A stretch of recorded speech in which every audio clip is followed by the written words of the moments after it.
If you are a tech professional, you're going to want to tune into this live show.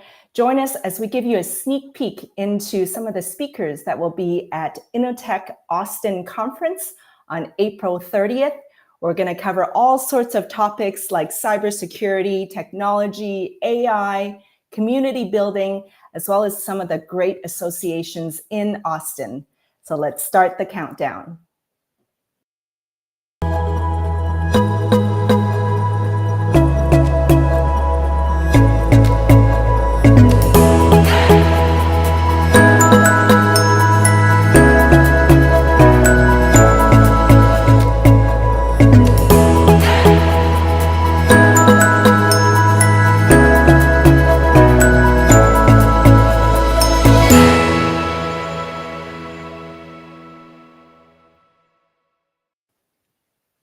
Welcome everybody, my name is Fanny Dunnigan and I'm going to be hosting this special live stream giving you a sneak peek into the InnoTech Austin Conference, and I'm joined by the organizer Sean Lowry here. Hi Sean, how are you? Good, Fanny, how are you? Wonderful. So for those of you that are tuning in, let us know where you're tuning in from, and please introduce yourself in the comments of this feed. Use it as a place for you to network and meet other professionals on LinkedIn, as well as other people in the technology community. And so again, introduce yourself in the comments and let people know where you're tuning in from. You're going to be getting a sneak peek into the InnoTech Austin Conference. And so for those of you that are in the technology industry, we would love for you to put hashtag technology so you can identify yourself. I see we have Chandra Thomas. She is tuning in from Garland. Welcome. So good to have you here. Kinga, she is going to be joining us as well. Amazing, amazing. And so definitely introduce yourself and use it to connect with others. We challenge people usually to connect with at least 3 new connections and build your network that way. Okay, so just a quick intro. My name is Fanny Dunnigan, and I'll be hosting this live show. We are coming to you live across LinkedIn, as well as YouTube and other channels. And we wanted to share with you about InnoTech Austin. Sean, you started InnoTech, well, 20 years ago, right? Yeah. Tell us more about the history of InnoTech in Austin. Yeah, it feels like yesterday. I can't believe it's been 20 years. But the city was lacking an event that was focused on IT and technology 20 years ago. There has been a lot that's happened in Austin the last 20 years. It's been a thrill for me to watch it grow, see all the buildings go up, see the technology community continue to thrive and flourish every single year for the last 20 years. It's been very amazing. Awesome. And for those of you in the audience that have been to InnoTech before, whether it's in Dallas or Austin or Oklahoma, put hashtag InnoTech in the comments as well, and let us know what you've thought of the conferences the past years. For me, this is my first time heading to Austin. I know in DFW, it's been hugely popular, great networking, and we'll talk a bit about that. How have you kind of seen technology evolve over the last 20 years that you've been organizing this, Sean? I don't even know where to start. I mean, just anywhere from the number of associations that are in Austin that support the community. I think Austin does a fantastic job of promoting itself as a technology hub. They may or may not have as many technology workers, but because of the power of community that they have in Austin, their voice is as great as anybody else in the country in terms of technology. It's very impressive what they've done. Awesome, awesome. And so we have technically, obviously technology professionals, but who else do you think would be suitable to attend InnoTech Austin? Yeah, for me, it's always been individuals that are in the technology industry, whether you're a tech professional or you're on the business side of a technology company, have usually been the attendees that get the most out of the event and kind of our target audience.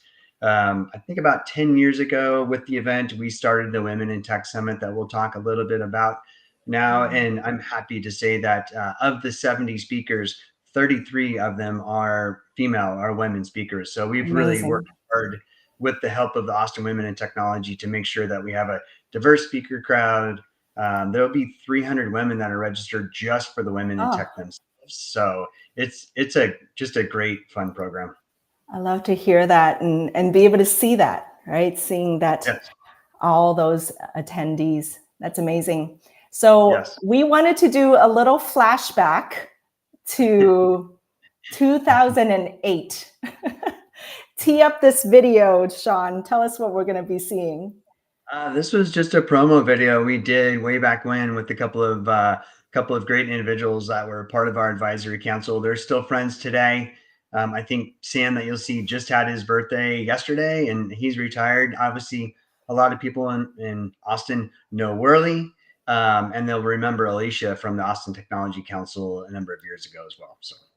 Okay, here's a blast from the past, everyone. 2008 InnoTech Austin. In the technology business, even if you're not a CEO or CIO or whatever, if you want to know what the future of technology is, you owe it to yourself and your company to come to InnoTech and participate in these conversations. All IT professionals in Austin really should be coming to this, and every year we get more and more participation. I think InnoTech, for me, it's a fun event. There's a number of companies that are finding business opportunities and testing their products there. This is the event you want to make sure that you're at. We hope you can join us for the Austin InnoTech Conference on October 16th at the Austin Convention Center. 2008. My goodness. Yeah, time flies when you're having fun. That's crazy. Yes, yes. What keeps you motivated, Sean, to keep on doing these year after year? I ask myself that all the time, but I really enjoy I enjoy the process of bringing everybody together. And when you're at the event and people are so busy with their lives, they don't get a chance to see each other and connect as much as they want. And I feel like it's homecoming every year at InnoTech when people get to see each other. They're always like, "Oh, I haven't seen you since last year at InnoTech. What are you up to?" And so many partnerships and sales are made through the event and connections. It's just enjoyable for me to be a part of that process and help deliver an event in Austin that's meaningful every single year. Absolutely. And for me, like so much learning opportunities too. Like you've pulled together all kinds of great speakers and just learning from them, hearing the latest tech trends, especially around AI these days. Those have been like such great opportunities to learn. And because this is not stuff you can get from school. This is only Yeah, stuff that you can get from businesses and the latest tech trends. right. And people, it's a one-day event, and people always ask me, "What do I do the rest of the year?"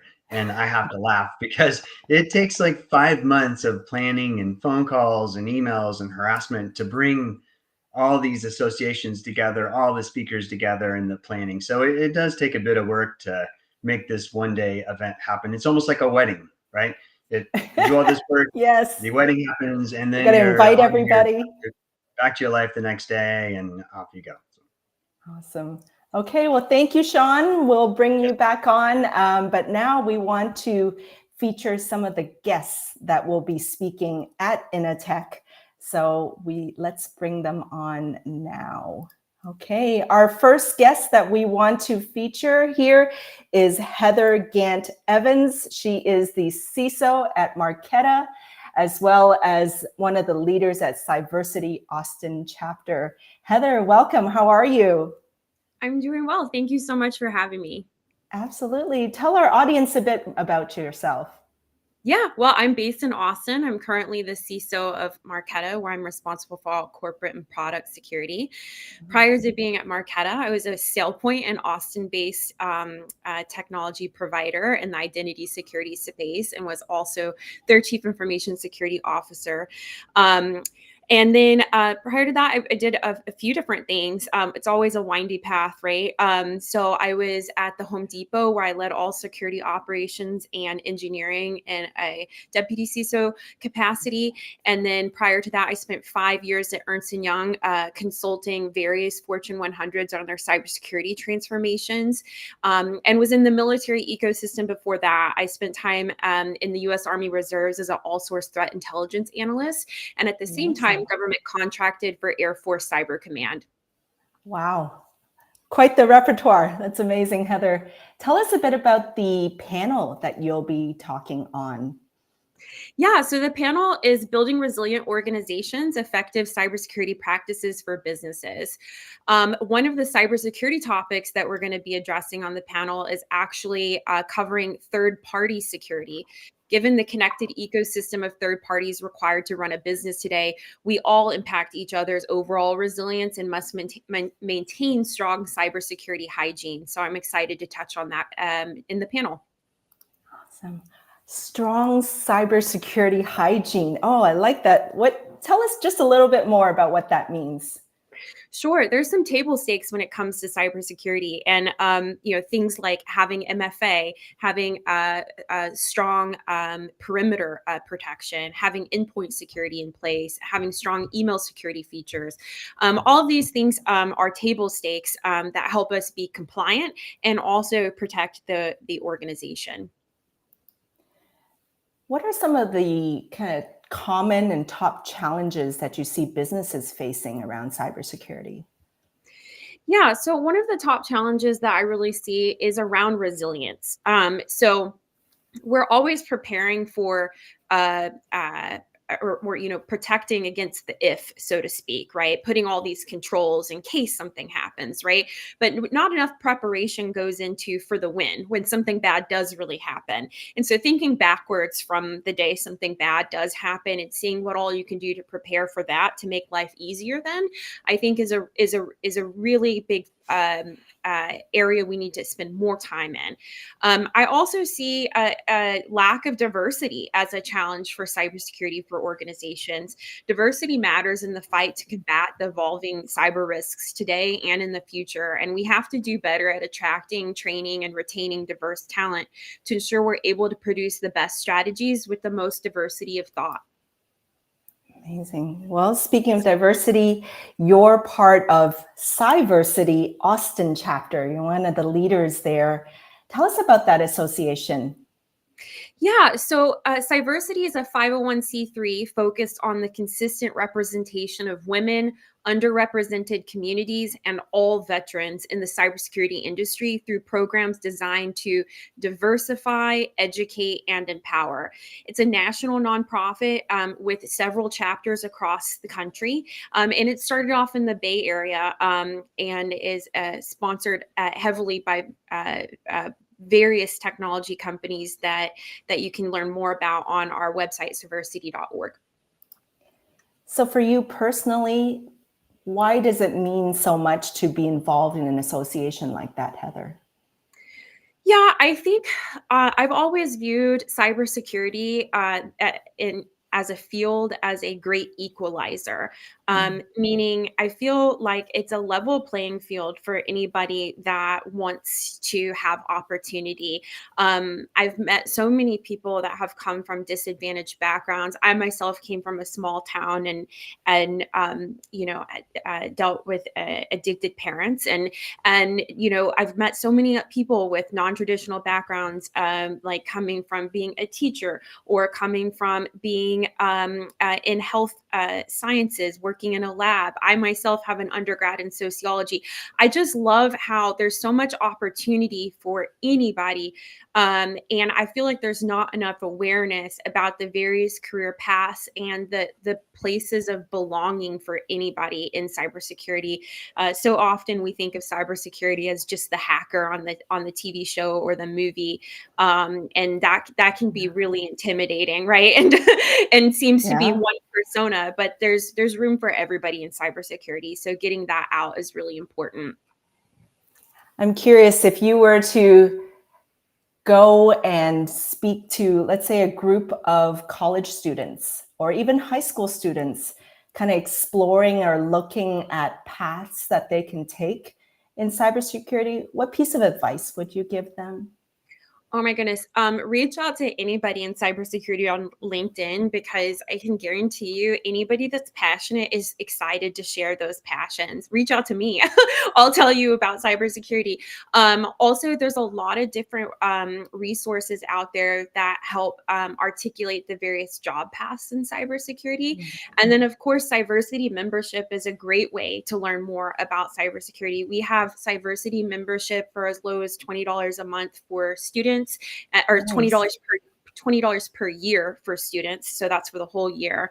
And I want to take this opportunity to thank Sean and InnoTech, because actually at InnoTech this year, Cyversity is hosting a career accelerator event where diverse cybersecurity enthusiasts ranging from no experience to executive will have the opportunity to get one-on-one customized career advice from a cybersecurity expert.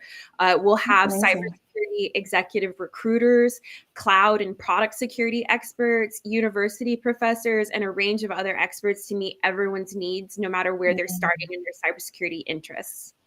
Wow, a whole wealth of resources and access to people in the industry. That's amazing. Well, thank you for sharing that, Heather. And for those of you out there in the audience, be sure to connect with her, and we'll flash up her QR code again here for you all to connect with her. And let us know, drop into the comments here any questions you have around the InnoTech Austin Conference or cybersecurity questions that you'd like to ask Heather, and we'll bring it up again later on.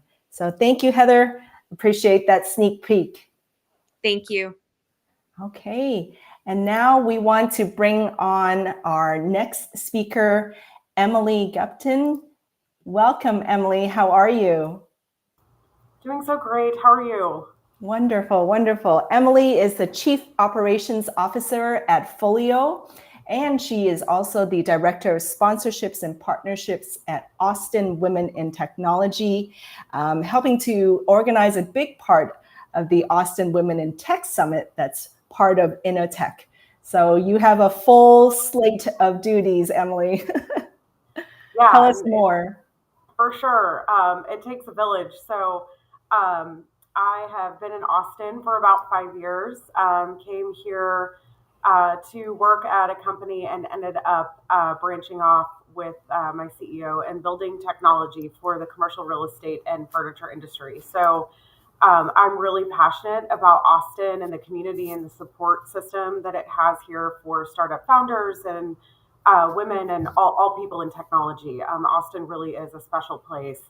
And when I went on this career journey, because my career path has been very nonlinear, and I can talk about that in a second, I joined Austin Women in Technology, and I found just such a wonderful sense of community support.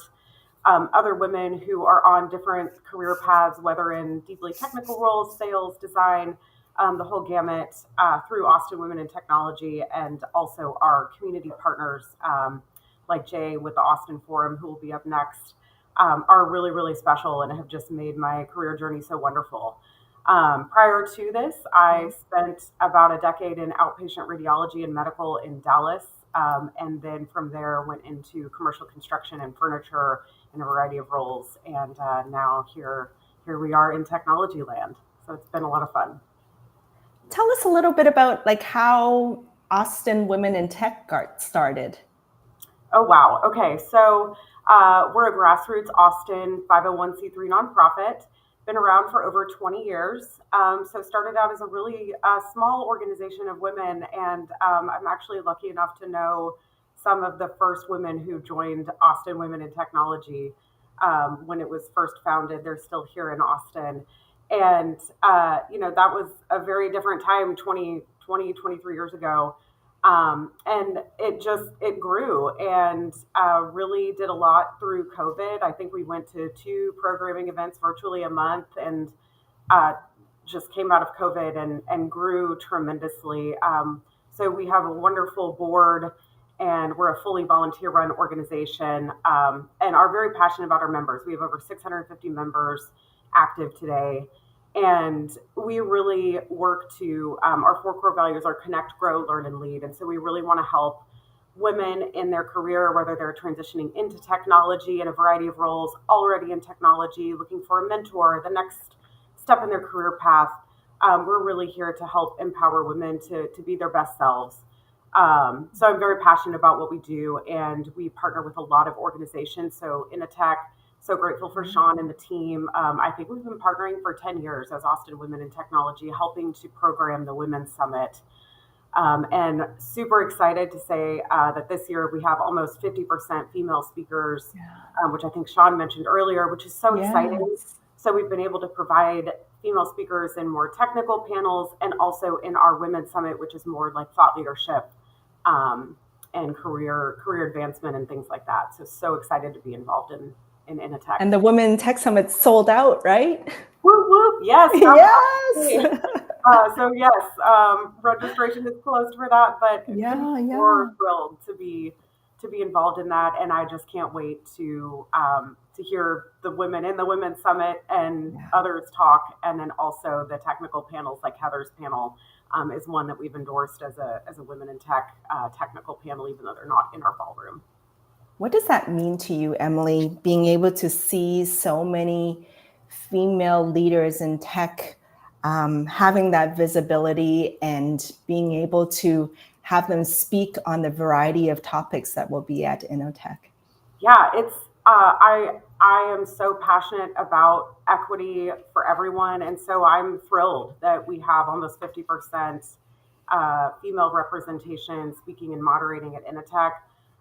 The community here is incredible. There are smart women that are here doing incredible things in all facets, whether it's biotech, climate tech, cybersecurity, AI, and just the women that I've met in the community here are incredible. So it really means a lot that we've been able to work with Sean and have such a heavy hand. And I think this is on behalf of our entire board at AWT to get that representation at InnoTech. It really means a lot to us.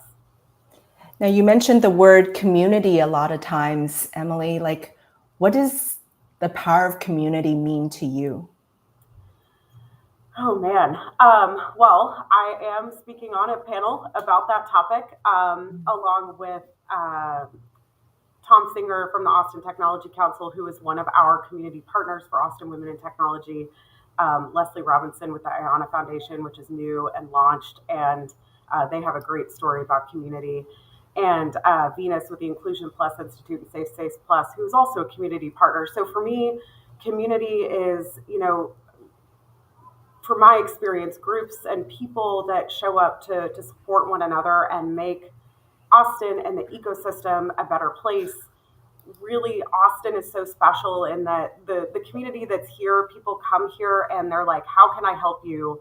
And I think some outsiders that venture here get a little bit flooded with and overwhelmed with the support that's out there, right? And it comes from a space of truly wanting to help women and other people be successful in their careers and be their best selves. So for me, I've found that myself here, and I'm just so passionate about that and grateful to all of the community partners, and just the Austin ecosystem is incredible. And I can't wait to talk about that on our panel, because we're going to hit some highlights of, sustainable ecosystems of community and how to build that, and what that's looked like for Austin, and how we can keep it that way and keep it really special. I can't wait. Like, if it's anything like the Dallas one and more, it sounds like it's going to be so exciting to see all that and listen to all the speakers as well.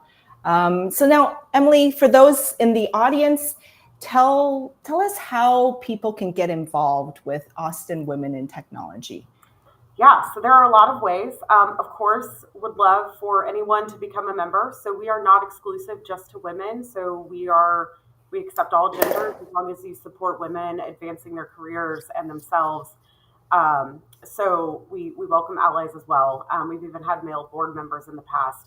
So anybody's welcome to join. Our membership is $80 a year, and that gets you access to all 12 of our events throughout the year.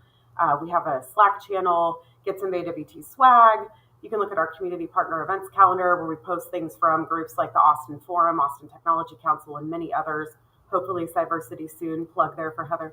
And access to so much more. We also have a mentorship program. So really special community there.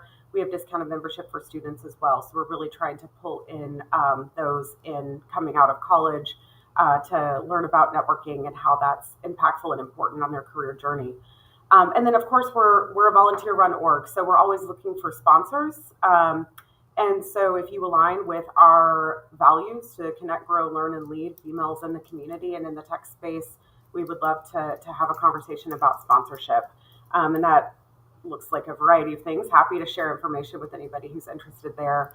And then, the last thing is community partnerships. So that's a little bit different from sponsorship in that I look for organizations that align in our values and us supporting each other in the ecosystem and how can we not reinvent the wheel. And so typically that's other nonprofit and similar organizations in the community that maybe want to do a co-hosted event, or we can collaborate and post events to our different communities to just really drive membership and give people access to what's out there. So yeah, those are some ways to get involved. And I think we've got the QR code or the link to learn more. And of course, you guys can always reach out to me on LinkedIn or via my email.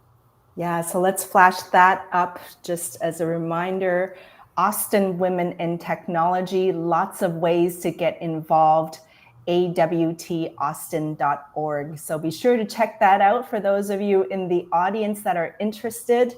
Well, Emily, I'm looking forward to meeting you in person and seeing the whole Women in Tech Summit, the sold out house, and it's going to be an exciting time. Thank you so much, Emily. Thank you so much for having me. Really, really appreciate it.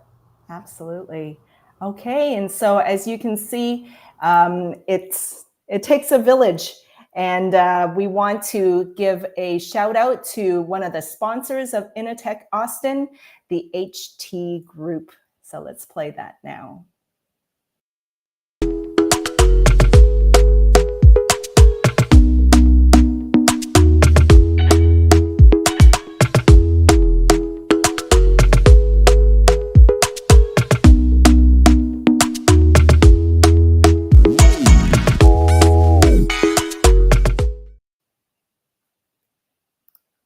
Okay, wonderful. And so last but not least, we want to bring on another great speaker here, Jay Boisseau. Did I pronounce that right? Boisseau? You did.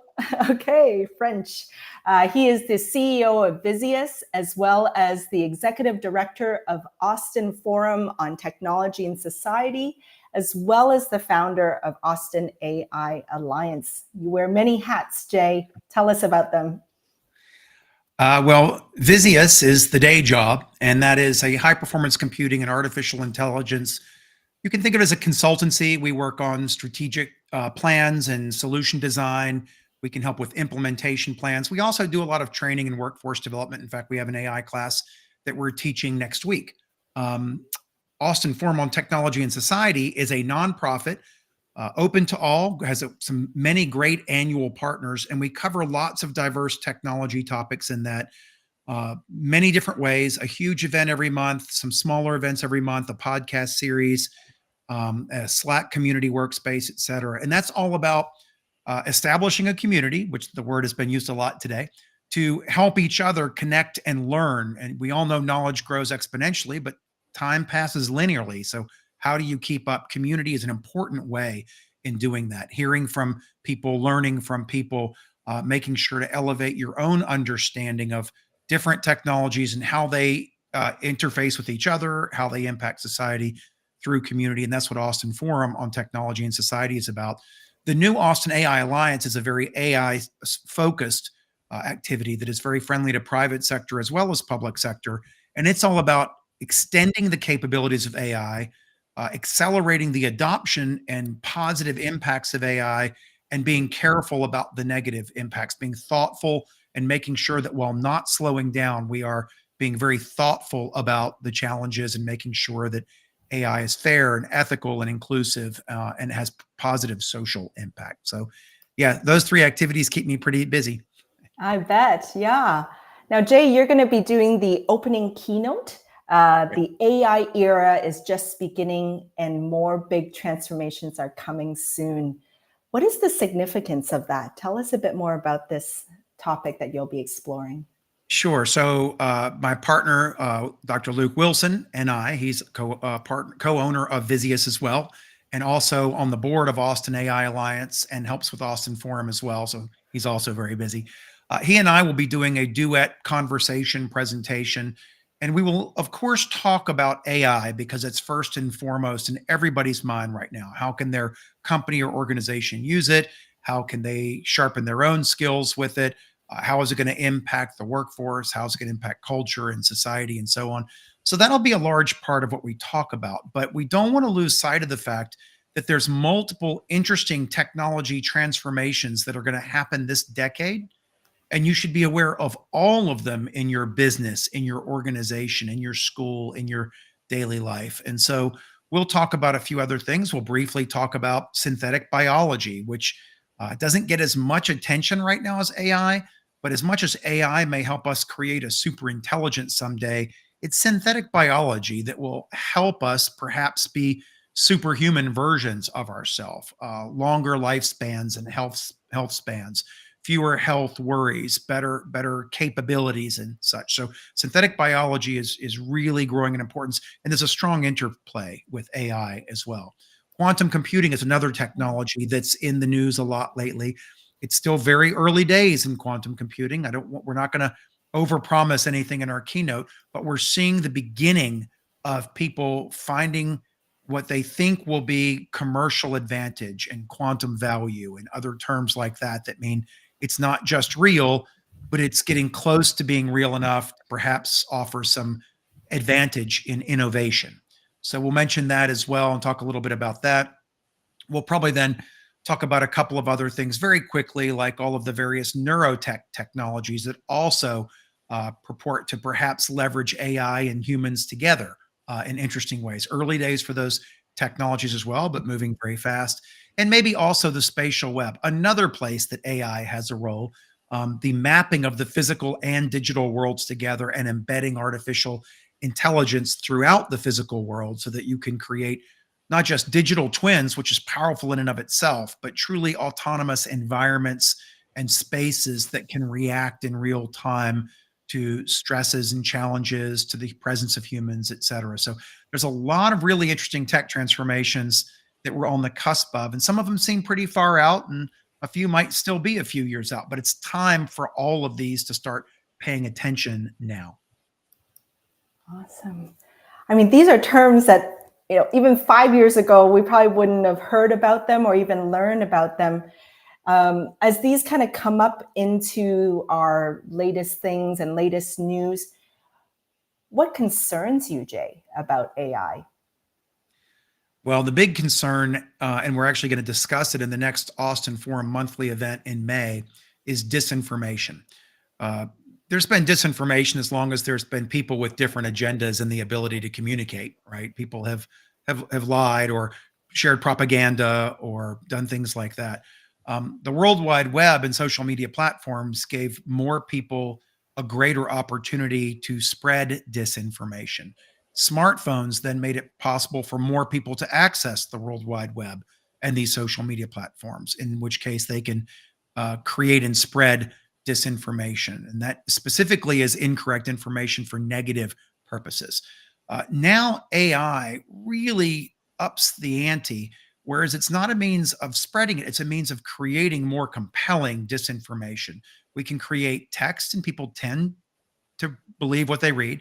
We can even create sound-alike voices and look-alike images and video with artificial intelligence with an ease that we've never been able to do before. And this is incredibly concerning because not only do people tend to believe what they read sometimes or what they hear, we often, say seeing is believing, and seeing is no longer believing in the age of AI.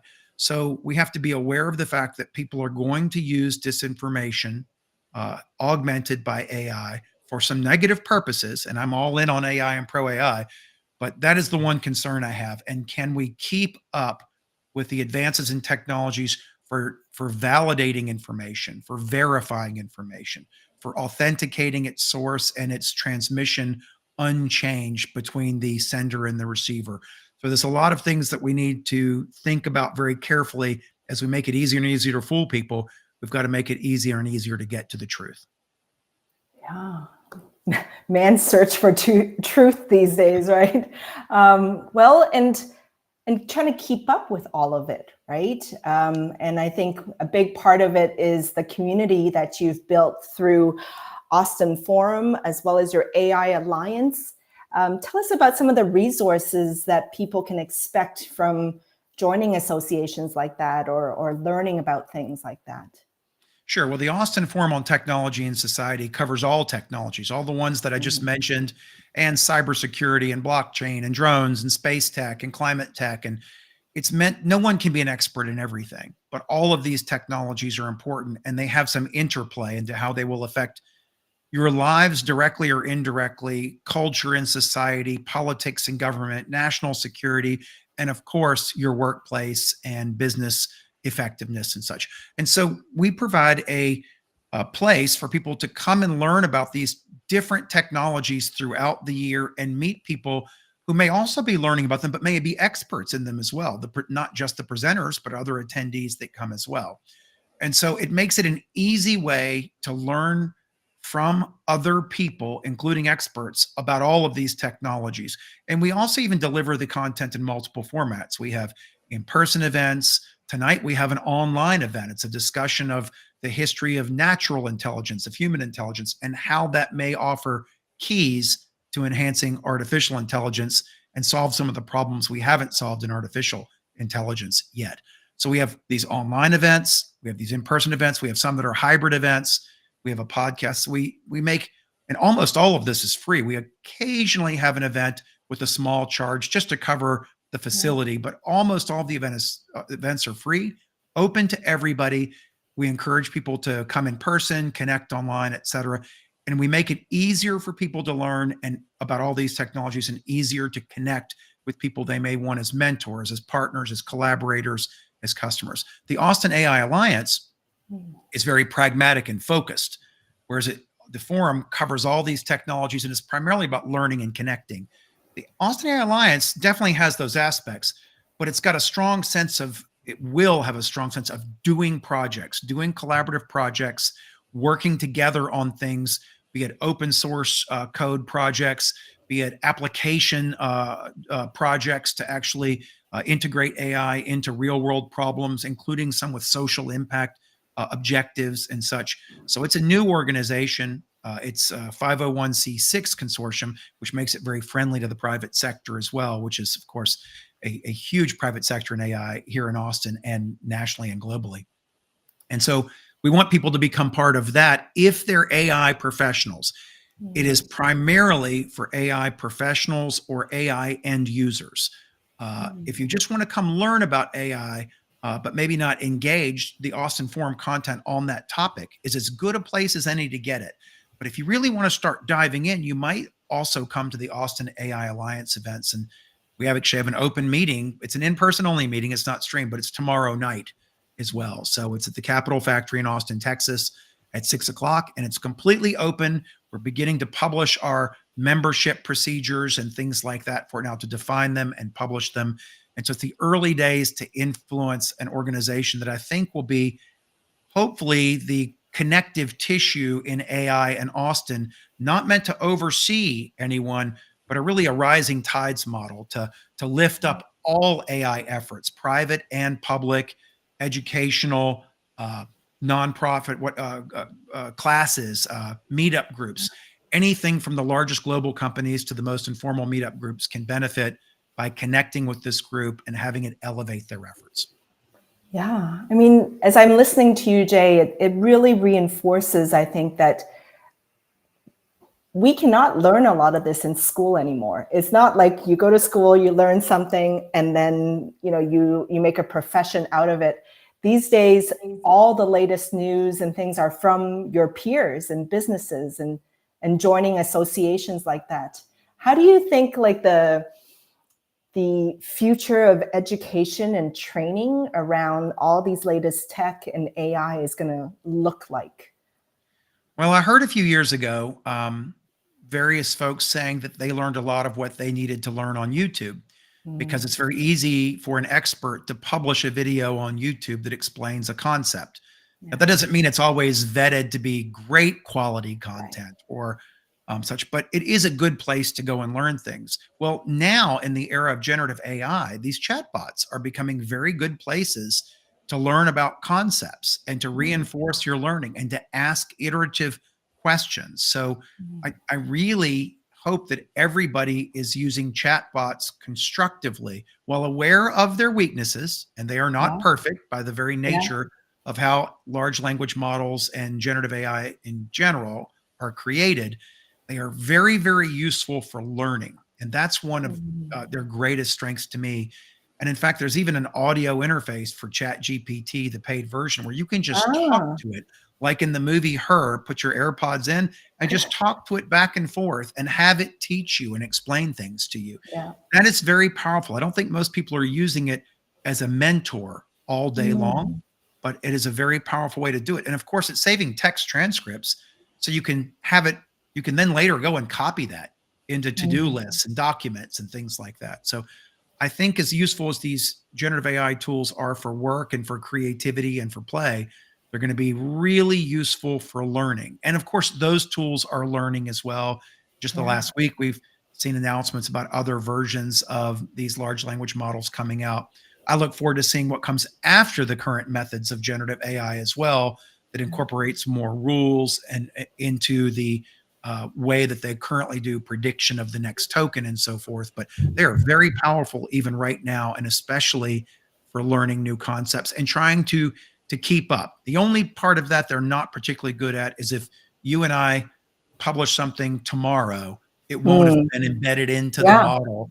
But if it's online, it'll be embedded into the next model for it. So, and a lot of these have call outs to information on the web as well that can be pulled into their answers. So it's really an exciting time to be a lifelong learner.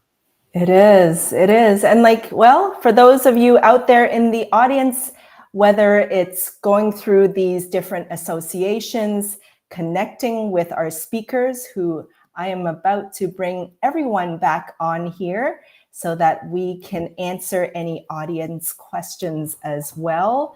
But I really see, like, for those of you out there, if you want to stay up to date, you're going to want to check out InnoTech Austin and connect with all these leaders right here so that you stay up to date on the latest tech trends as well. Emily, what are you most looking forward to for InnoTech Austin?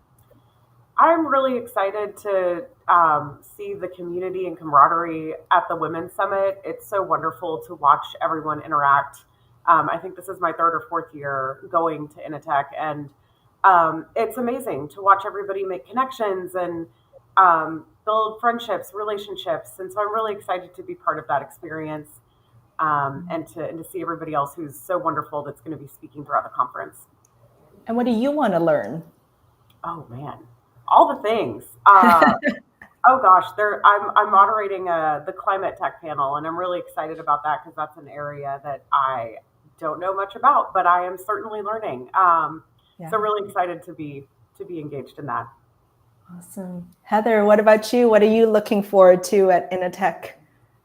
Yeah, thanks, Fanny. I don't know, when I think about InnoTech, the way I feel after InnoTech is such a great feeling.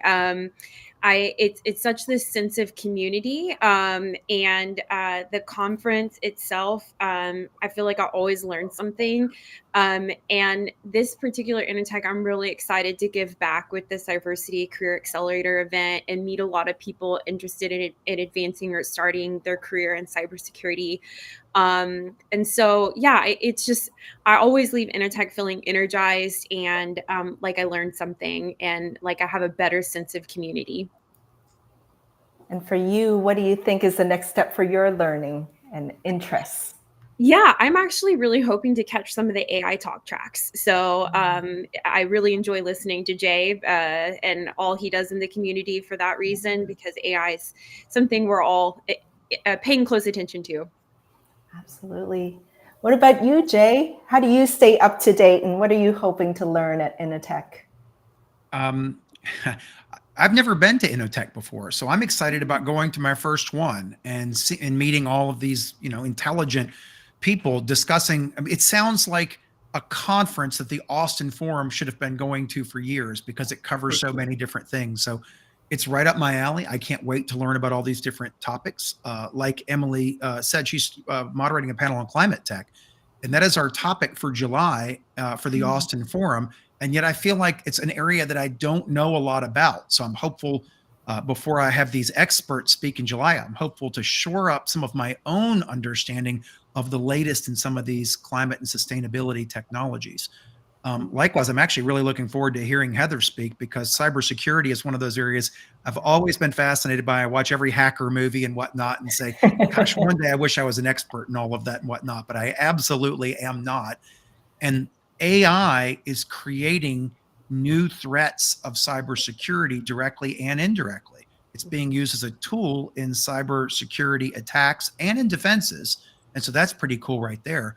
But I think what people don't realize is that whereas people used to steal your physical objects and then they would steal your digital intellectual property, now they'll just steal your data because your data itself is valuable for high-end data analytics, for breaking into accounts, et cetera. So now and then with these AI techniques, data is even more valuable. So your raw data has value to people that they might try to take it. And so cybersecurity is of growing importance as we leverage more and more value out of data that makes it a target. And so looking forward to learning more about cybersecurity at this conference as well. Yeah. So as you can all see, lots and lots to learn and to collaborate and to partner on. Sean, any final words about InnoTech Austin? Tell everyone the details of the logistics around it.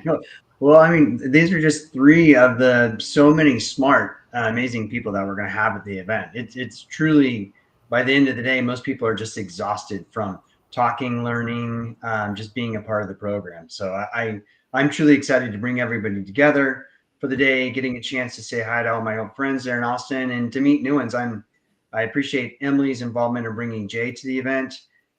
We should have connected 20 years ago, I think, on this and done a better job. But every year's a new year, and so we'll have new people at the event, and I'm excited about it. Walk us through briefly, Sean, like just the overview of the day. Yeah, so we'll start at 8 a.m.